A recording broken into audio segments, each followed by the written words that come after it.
Hi, I'm Christine Crooks. I'm a master instructor for Balanced Body, and I'm here today to just give you a little movement sequence on the foam roller. So grab a mat, grab a towel, make a little space around you wherever you are, and let's move. I've got the foam roller, and I'm going to take it behind about the middle of my back. For most of us, that's below the shoulder blades. Okay, so I kind of feel like if I were lounging, this would be a good position. But then I take the hands behind the head. I really want to feel as though I'm supporting my head and not adding tension into my neck. So I create what I call a little hammock. My elbows come a bit forward, and I can really relax into this so that I'm focusing on the work coming from my abdominals. So as I go over the roller is going to move a little bit down my spine as I extend, and then as I come back up, I'm using those abdominals, not pulling with my hands.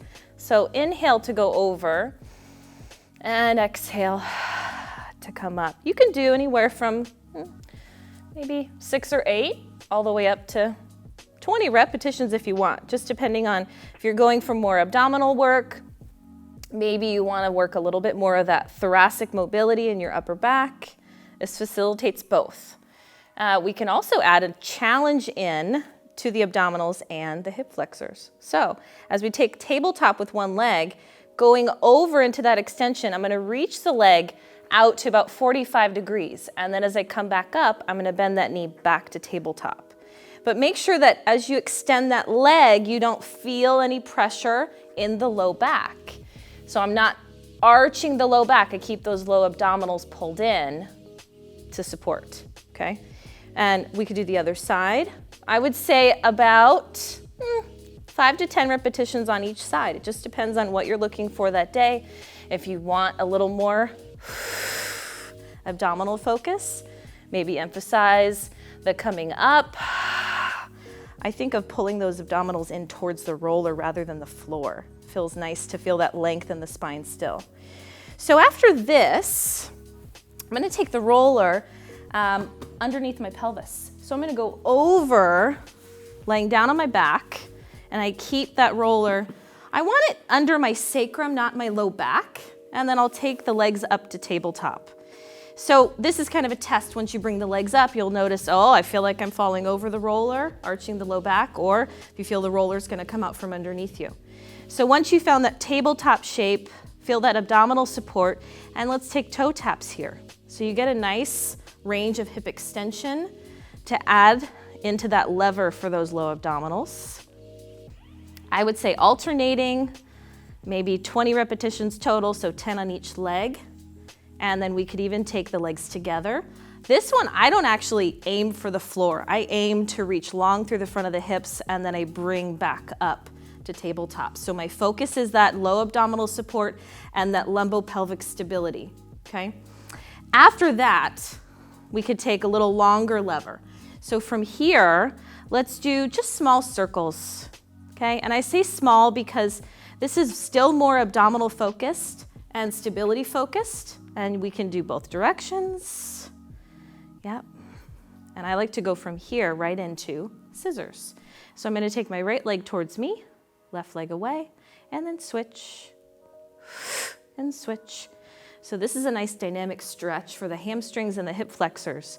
And if we want to add in flexed feet, you get a very different stretch and pull on the legs. Finishing this with a hip flexor release. So I'll bring one knee into my chest, and then sending that other leg down towards the floor. I alternate a few breath cycles with either just releasing that leg, kind of letting it melt towards the floor, or I flex that ankle. And I really feel that dynamic or active stretch through the hip. And I keep pulling this knee in to support that low back.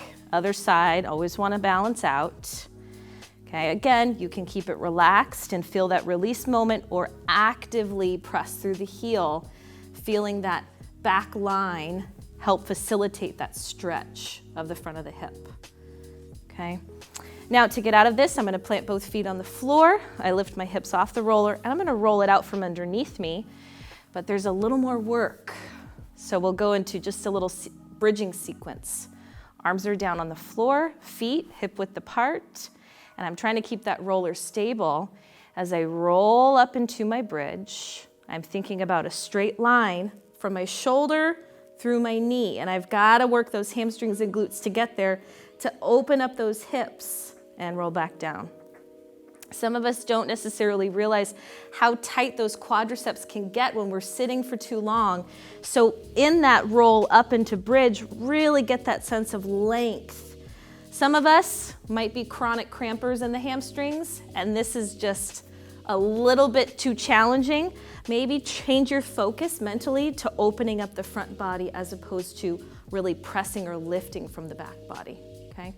I'm gonna push the roller out, long through my legs. Take my arms up overhead, deep breath in, exhale, rolling all the way up. What a great finish. So I hope you enjoyed this. If you want any more short workouts or movement sequences, check out balancedbody.com.